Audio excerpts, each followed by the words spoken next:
Welcome to another episode of the Fresh Blerd Air podcast. I am your host, Black Thanos, and I am with the one and only Veronica Adams. Welcome, welcome. Thanks for having me. And my pen and stage name is Waterfall Adams. Waterfall Adams. So tell the people about yourself. Well, I was born in Paducah, Kentucky, and raised in Mobile, Alabama. I have a associates in general education from Bishop State Community College. As you can see here, and I Okay, also okay. have. Oh, I did before that. I graduated from W.P. Davidson High School. Right here.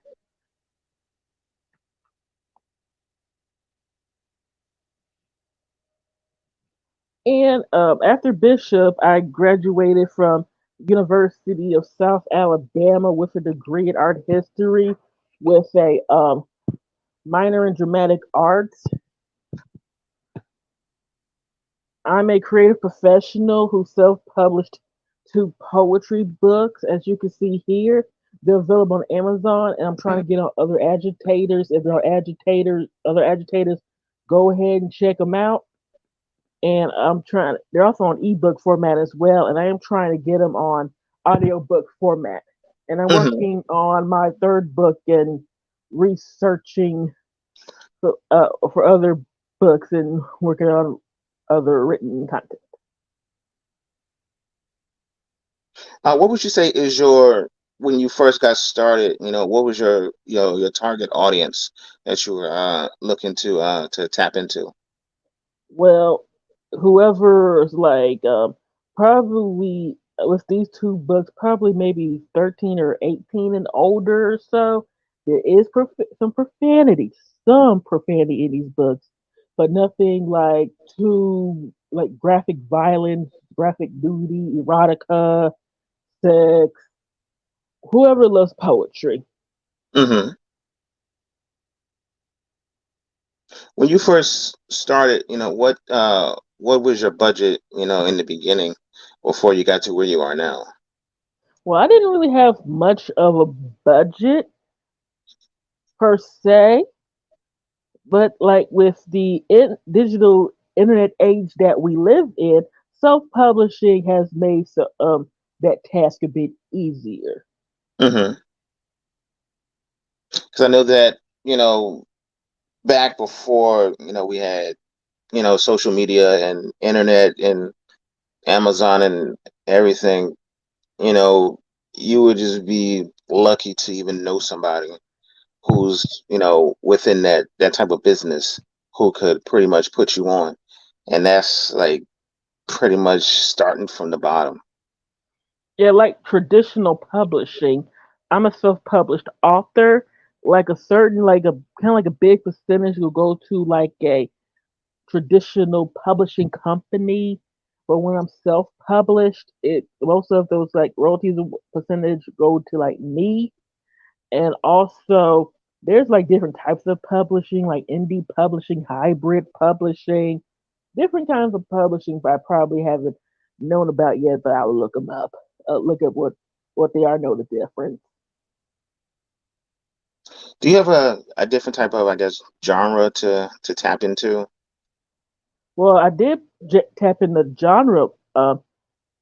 As you can see, the poetry genre.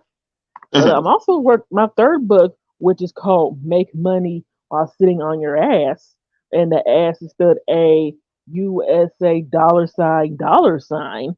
That's kind of like like money making kind of business kind of book, and I'm also trying to tap into the true crime genre with a book I'm working on. I'm doing more research on called Clout Killer.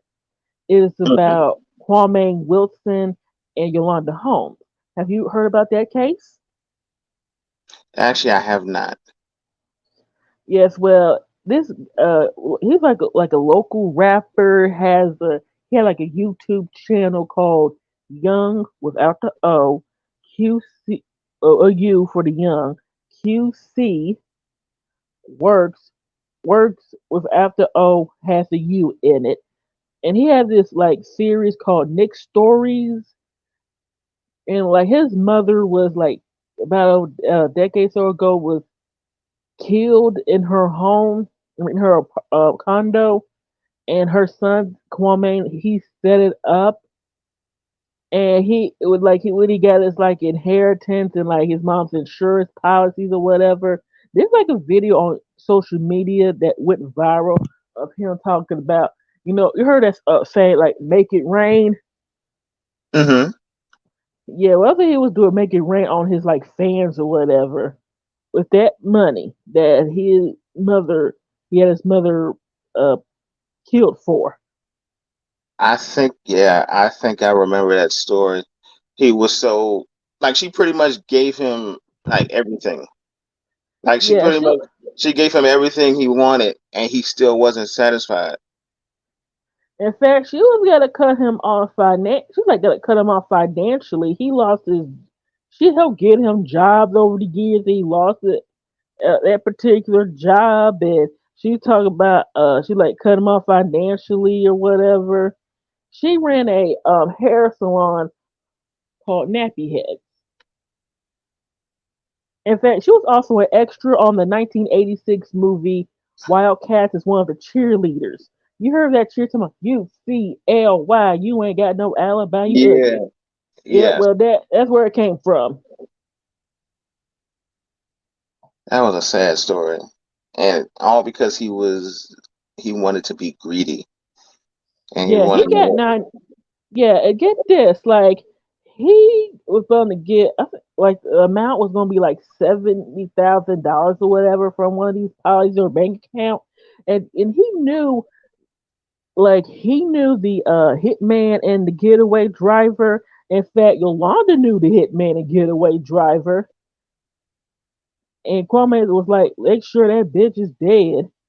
Damn, And you won't believe how much he paid the hitman,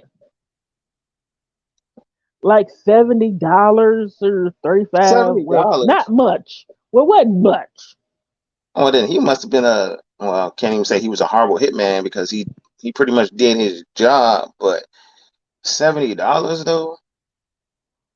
Yeah, $70. And then and I heard he went, or Eugene Spencer went to the police and told what happened and stuff.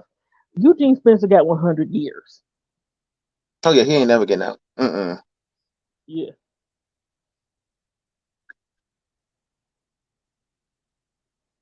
For your poems, did you have any themes that you wanted to tap into, or are they all mostly geared around almost the same genre? Well, different topics like this first book right here is Hmm. about the arts, blackness, and 21st century issues. It also got some personification poems in there.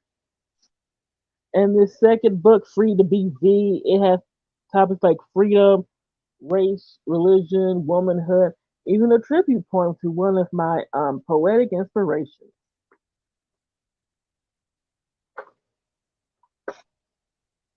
Who were your like some of your inspirations, to get into poetry? Well, Maya Angelou and Langston Hughes happens to be one of them. You ever heard of that poem from Langston Hughes called like "I Too Am America"? Hmm. In fact, what's that? Oh, Denzel Washington. He recited that poem on the movie The Great Debaters. You ever watch that movie? Yeah, I did a long time ago. I remember that movie. That was a good movie. Yes, yeah, that's the poem he memorized. He recited from Langston Hughes. What are some things to, consider if you would, somebody wanted to get into doing, self-published, poetry books? Well, self-published books in general is do your research. Like there are certain agitators that have like certain guidelines of what kind of like files you can use for like the ebook and paperback formats for Hmm. your books, and also certain pages you can put in your book for the like let's say paperback and the hardcover How format. do you how do you steer away from plagiarism? From what? Steer away from Like what?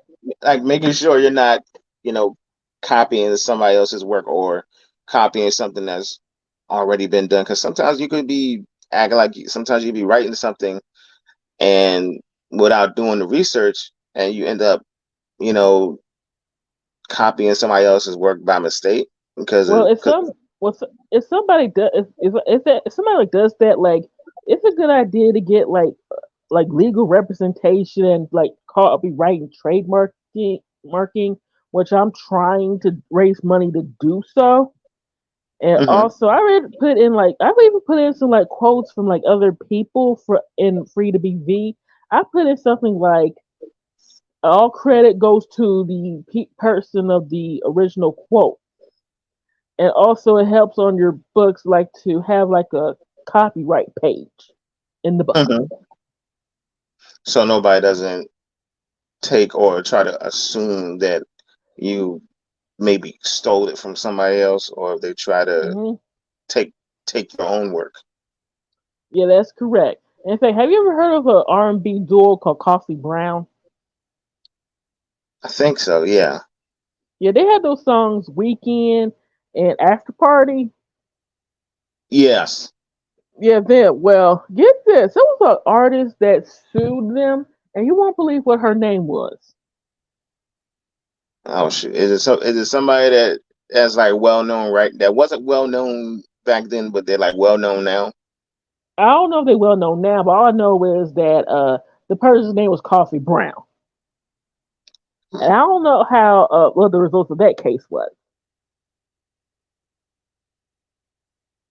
Because they have a lot of there's a lot of things I've seen dealing with like copyright stuff and people coming out years later saying that, you copied my song. And it's sometimes it's hard.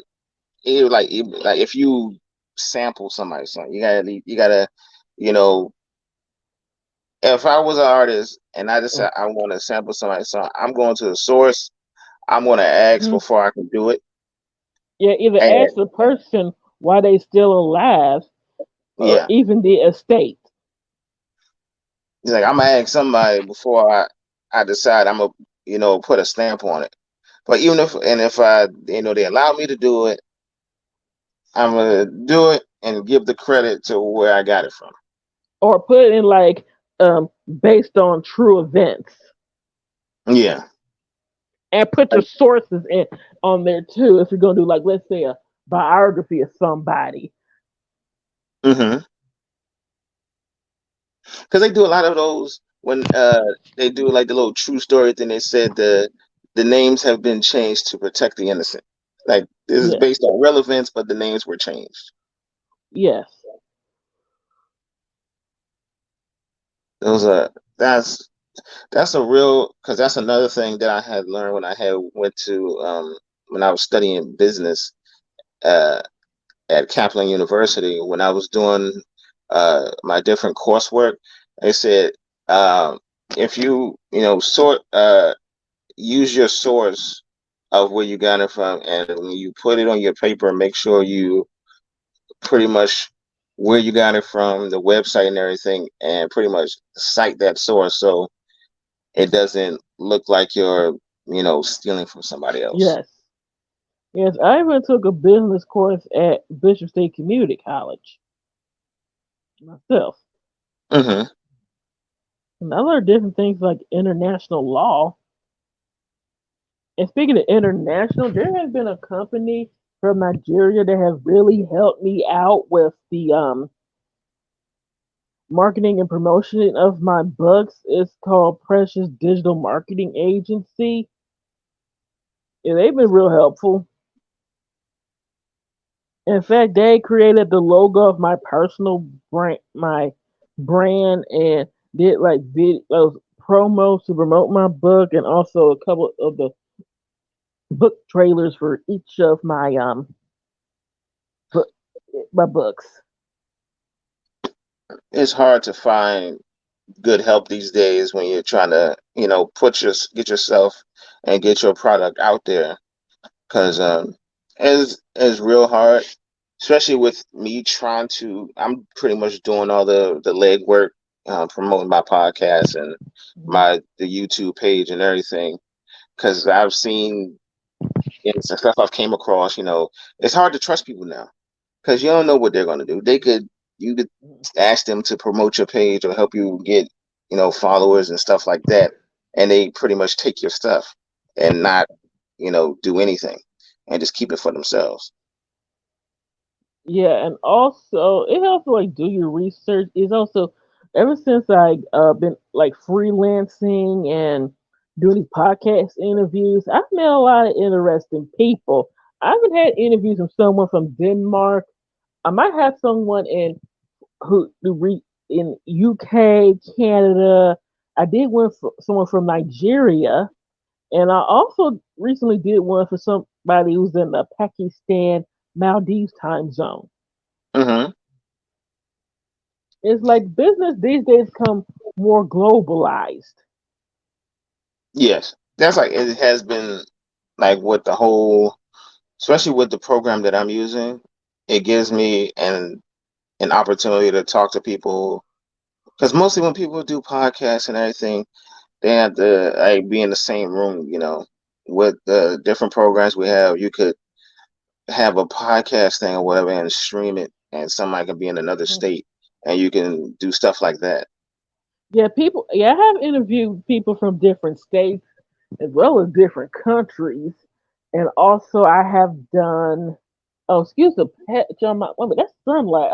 I just want some kind of patch on my face, but it turns out sunlight. I have my window open Oh, for lighting, and also yeah, I've been doing like Upwork, and I'm trying to get a gig together on Fiverr as well. So I met like different people like all over the world, hmm. and I have two blogs as well, and I do beta read and review books. I try to keep my because I was doing a podcast before, and I stopped because it wasn't uh, fulfilling my need of what I wanted to do or how I wanted it to go, and I just decided to do it myself and keep myself open on you know different topics and not so Hmm. much as focusing on one thing because it can get boring talking about just one thing, and I want to have it where it could be something for everybody. Yeah, and I have been doing. I do want to do my own podcast one day. Just I need to pick a platform so I won't bore listeners to death. In fact, I had to do a podcast for a research paper went out for my medieval art and architecture class for Hmm. research when I was at South University of Alabama. So if you have any kids, one or if you don't, if you have them one day or know some young kid, like help them with their homework. Yeah, it's just hope they know how to do it like a podcast. I try to talk to my I talk to my son every day, and help ask me to help him with his work and everything, and then I look at how he does his stuff and Uh, how mine was done when I was coming up. I'm looking at his, I'm like, yo, what is this? yeah, I Like have a this is nephew, my my older sister's child. Well, when the pandemic happened, she had to go to work, and I helped him. He had to do the virtual school, and I was there to help him, hmm.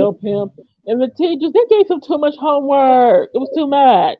It just had some of them had when they gave him like the iPad or like at one school he had they gave him the iPad, but then went to another school and they gave him a Chromebook, and it was like too many apps. I forgot what they are now, but it was like different assignments with different apps. It was just too much homework. And by the time my sister was coming to pick him up, we weren't done yet.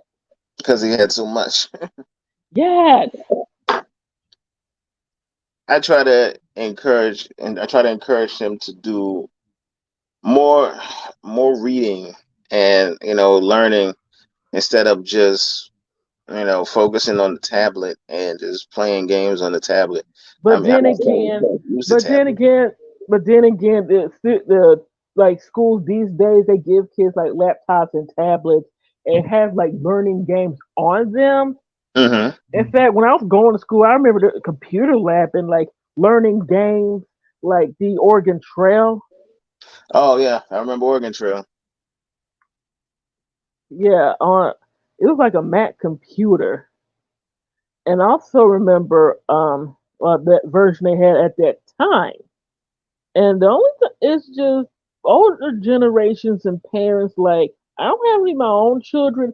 It's just things are just not like it was when you were going to school. We were going to school. Are you a millennial or Gen Z? No, I'm like because I was born in '83. You're a millennial, I'm a and so am millennial. I. Yeah, those who were born like from like 1980 to I think like 1996. Yeah. Yeah, that's a millennial. It's just the job market is not like it was when we were like old enough to get a job permit. Usually, when you try to get a job, you see like a help wanted sign on the business or Hmm. an ad in the classifieds. These days, it's like, or it's like certain jobs like obsolete don't exist anymore. Like, go on our website and see what we got. Yeah, Take pretty your much. smart, yeah, take your smartphone. Whew, take your smartphone and scan this QR code, or go on your smartphone and text hire to this number, Hmm. or email, attach your resume and or cover letter or CV to this email address. And parents or whatever or they just need to stop pressuring kids to get in a certain college or a certain major, certain career track because you don't know if that college or is gonna be there or that major is gonna be at that college or that job's Hmm. gonna be obsolete or like replaced by AI. These days, the old trend like different jobs being replaced by AI is moving at a much faster pace. Because that's how you end up in student loan debt. Going to a college that you got go to a college where you know you're going to use that in the future. Yeah, it's Because just if I've you worked don't, my butt off to get my degree, and I intend on using it. hmm And don't stop learning because it's just, you never stop learning. For example, I have my therapist. He's getting retired in October. Like he had graduated from college around the '70s, and he worked at the local newspaper, like that department where you see all these coupons and ads in the paper. Used to be a little thicker, and Ooh, then he lost his job after 26 years. You know what he did? He was at his 50s at the time when he lost his job, so he went back to school and got his like degrees and certifications to be a therapist. huh. I guess that's what he really wanted to do, and it just happened. So happened that his job that he was with for so long decided to let him go. So now he had it's like, all right, go back to school and get my degree and do what I feel I want to do. And he became a therapist, and it worked out well for him. Yes, and also remember like high schools need to give like or middle schools need to give teen kids like or teens more options of what they could do after high school. Because I remember I went to community college after high school. That could be an option. A job Hmm. could a job could be for them. A 4-year institution. college, university, depending on what they want their career to be. Trade school, cosmetology school, start a business, join the military. Because I Those had my options. they give you they give you a lot of options. It's just that it's just whatever you do with those, what devices you're given and see what you can do with them. True. Because it took me, because after I got out of high school, I I think I started work. I knew about the work field because I had been working since I was 14, but I was like working over the summer. I would work over the summer, then I go back to school. Then after I finally graduated from high school, I ended up just working, and then I went to college in 2014. Graduated within 2 years, got my associate's degree in business administration, and I've been working ever since. Been Okay. doing a business plan, trying to put things together to try to start a business. Yes, and I'm looking on Fiverr as someone that helped me get a business plan myself. And also, it's just that I remember like the first semester when I was at South, I took 5 classes. I couldn't handle it, and then about academic probation, and also changing the major about 2 years later. It helped too. Just Hmm. take on what you can handle. Okay. Oh yeah, of course. Like don't try to over exert yourself. Yes, 'Cause I even was like doing. Everybody was yeah, I asking me, was. "Oh, I'm sorry to no, go ahead." interrupt you. Go ahead. Oh yes, and also I've been paying on student loans until I got forgiven, and I don't know if they're gonna come back on me. But all I know is that I'm glad that the university I went to was like a public university, than Hmm. like Harvard, which is like a private university. And the difference between those universities usually like how much they charge like they tuition and things is a Yeah. little different. And I in the school I went to is like in state, like I live in the state to go there. So they charge different from in state and out of state. And thank God for the Pell Grants and the work study, which I finally got my final semester. Hmm. And also when on my teams, I did remember I didn't have a job, but I did do volunteer work though. If that counts, at least you get like job skills that way. Because I did at least the university I went to was again it was in state, and I did online classes because I know I would not have survived doing in person classes.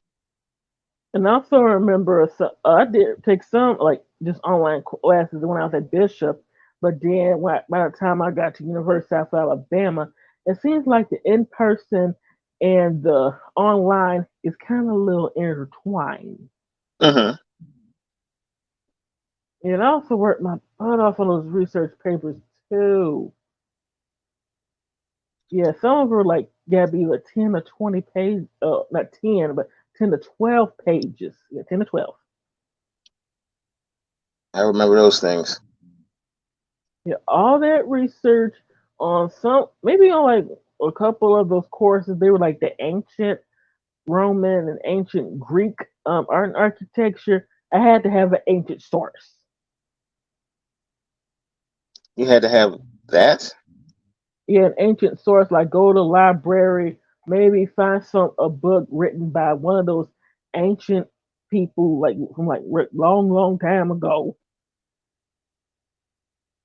which they did have. And also there's like was like inner long like library. It it was also yeah, I'm thinking about doing those research papers. I But think like, hey, that was like back when like there really wasn't no like Google to even they, really search for those things. well, they do have still do have Google, just Google Translate. They have that, and Hmm. also with YouTube, which started around my final semester of high school. They didn't have the live stream back then when I graduated from South, which was about December 2013. Was getting ready to be 10 years, in like in the fall semester. There's a lot of people they have it more easier now because everything is accessible. It's true. It's Yeah, I definitely remember I did have like online sources as well. I used that. I remember using that, and when I was at South. mm-hmm. At least they were allowed to take they have computers and stuff. They was allowed to take it home. We didn't have that. We had computer labs, and the only way they would send you a computer, they send you the whole desktop. Yeah, I remember like there in the library and like both when I went to first I went to like the Murphy my freshman year. After my parents divorced, I the house that my mom, my sister, and I moved into was in another school district, so I went there and I saw like computers in the library, you know, where they bubble out, like in the back, kind of bulky in the back. Remember those? Yeah, Oh, and also remember senior project and taking but that like Alabama graduation exam. Man, I took the reading portion 3 times. because I remember when, like, at the end of all your courses, you had this like that last project, and it's pretty much a summary of everything you learned that year, and you have to write like an essay on it or something. It was like it was much more than that. I had to have a mentor and do a research paper and present the senior project. But thank God I did on the first semester of my senior year at high school, not the second semester, because things would have Mhm. been really stressful. You know, like prom coming up and graduation coming up, that things would Mhm. have been really on the line by that last semester come along. Right. Yeah, and the prom dresses those days, they look much better for like let's say I was like I'm tall, I'm like 6'1", 6'3", and I had a little more developed, and they just look much better now than what was developed to me back then. If you happen to look Yeah. at my social media page and see those prom pictures of me, you'll see and get the point. I was lucky to find those dresses in my size. So I looked at because I remember when I did my prom and everything, and then I look at the people doing prom like nowadays. I look at them and they being flashy and having runways Promposals, down their driveway.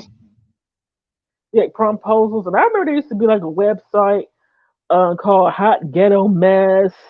Like the prom outfits look like jerseys. Remember jersey dresses, and Hmm. the tuxes look like some from basketball jerseys. And Yeah. also remember, like my sister, we went to different high schools. With her prom, like her school was like located in like an urban area, where the one I went to was like more like a suburban area. Where the suburban area high school that I went to has a dress code, while the one where my sister went to did not. Let me give you an example of this. Like you remember that green Versace dress that Jennifer Lopez Yeah. wore, She wore and it was kind the of one. plunging. Yeah. Well, somebody she knew in high school wore something like that, kind of like a replica of ish, kind of the plunging like neckline and the split. Oh boy. Yeah, they And they have actually got like away with that.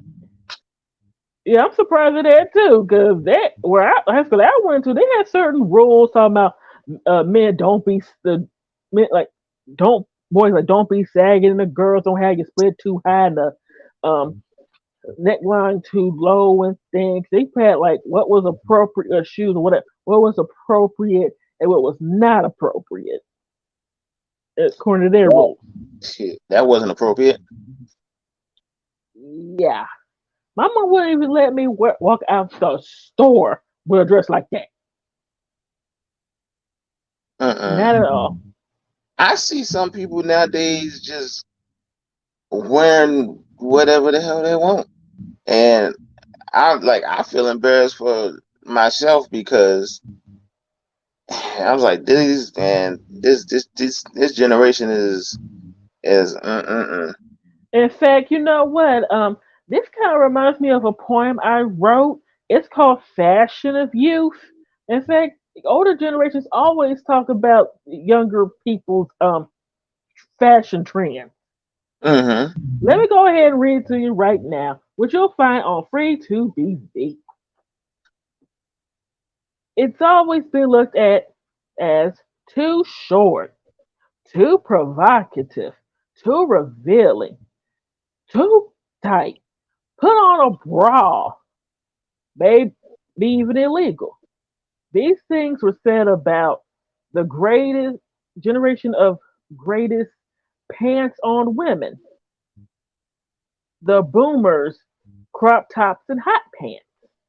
My stepmama and cousin exes, sagging and backwards clothes, and my wives, low-rise jeans and trucker hats. Thank you. Want me to break that poem down for you?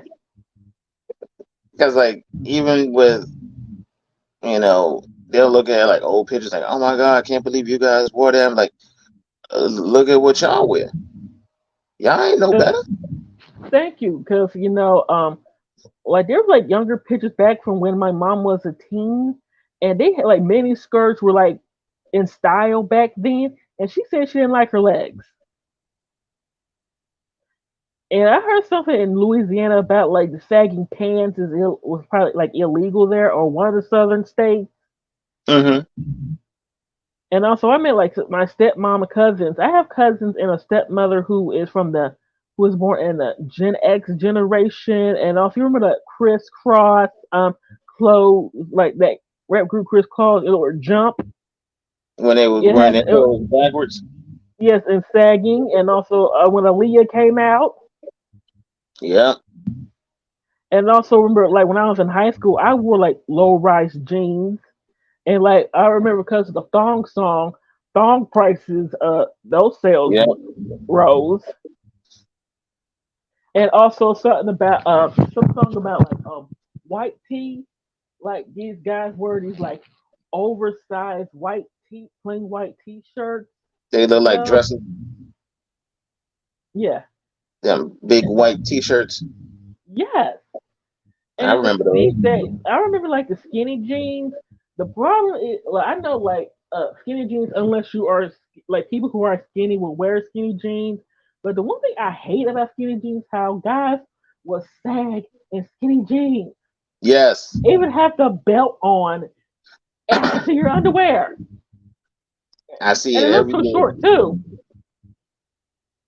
I I'm see it like, every day. wow, I'm looking at it, I'm like, yo, what you I'm like, that's stupid. That's dumb. yeah.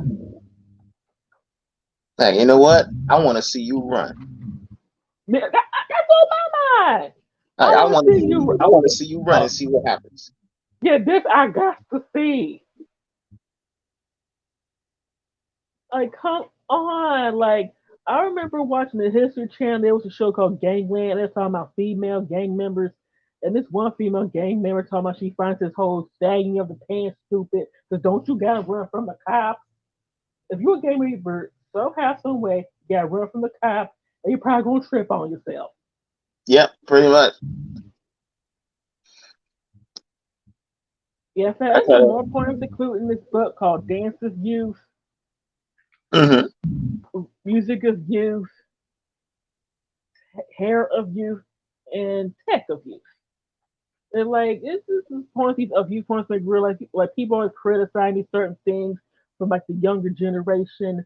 That older generation, they realize in a way it kind of paved the way for the younger generation.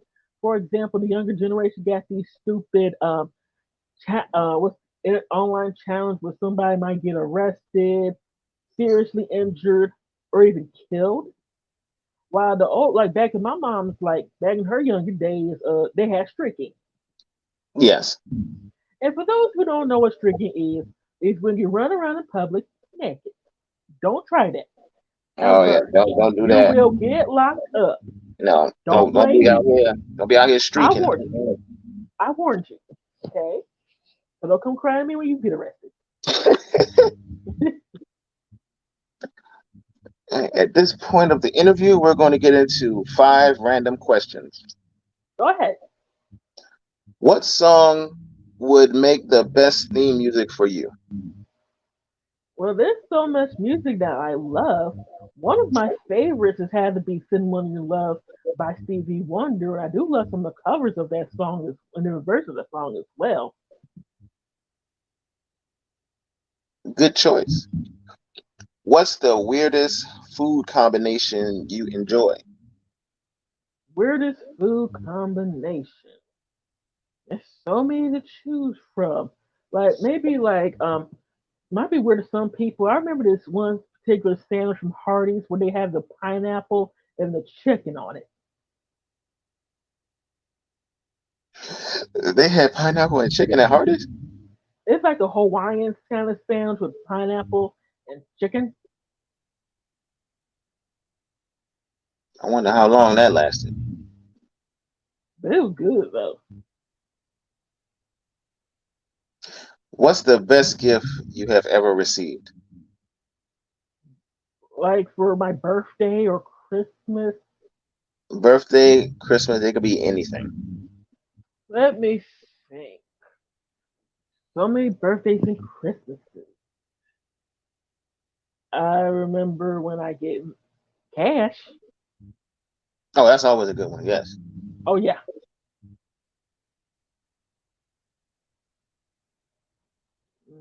That's the If you were a superhero, what powers would you have? maybe like fly and probably super strength and speed. Maybe either something from maybe either DC or kind of like one of the X Men from Marvel. Mm-hmm.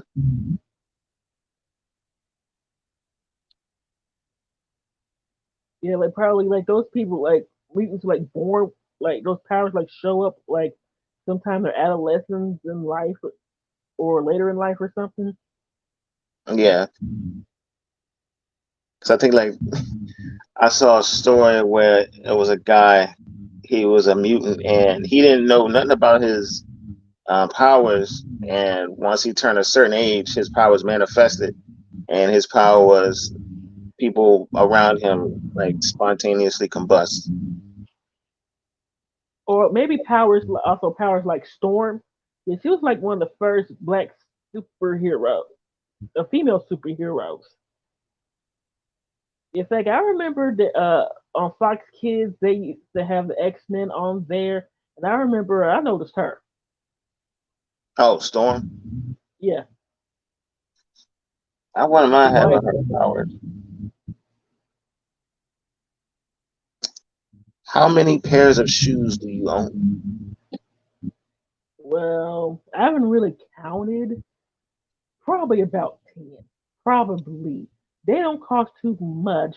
They're not like your name brand, like let's say Gucci, Prada, Jimmy Choo. I don't know if they even carry my size in the first place, which in America I am a 12 wide in women, and I am a size 10 wide in men. Well, before we get out of here, do you have anything you want to plug or advertise? Well, oh yeah, these books, of course, which you can find on Amazon and other agitators. If they're not on other agitators, I'll try to get them on there, and they're available on ebook and paper book format. And I'm trying to get them in the audio format, and I'm working on my third book called "Make Money While Sitting on Your Ass." And I Mhm. have two blogs, Waterfalls World and Waterfalls Online Art Gallery. Uh, the artworks are not mine. But the credit goes to the original artist, dead and alive. And I also do beta reading and book reviewing services. If you need your book reviewed or beta read, please contact. All right. Well, I appreciate you for coming on, despite the technical difficulties on my end, but we got it done. Yes, and a big shout out to Precious Digital Marketing. Thank you. That is a good thing. I will definitely put that out there and make sure everybody hears it. This Oh, has and been on social another. media, Oh yes, please go ahead. I am on Facebook, Twitter, also known as X, Tumblr, YouTube, Pinterest, Instagram, TikTok, and Reddit, and LinkedIn. Good. This has been another episode of the Fresh Blerd Aired podcast. I have been your host, Black Thanos. Remember to like, share, subscribe, and comment, and spread the word. Goodbye, everybody. Bye.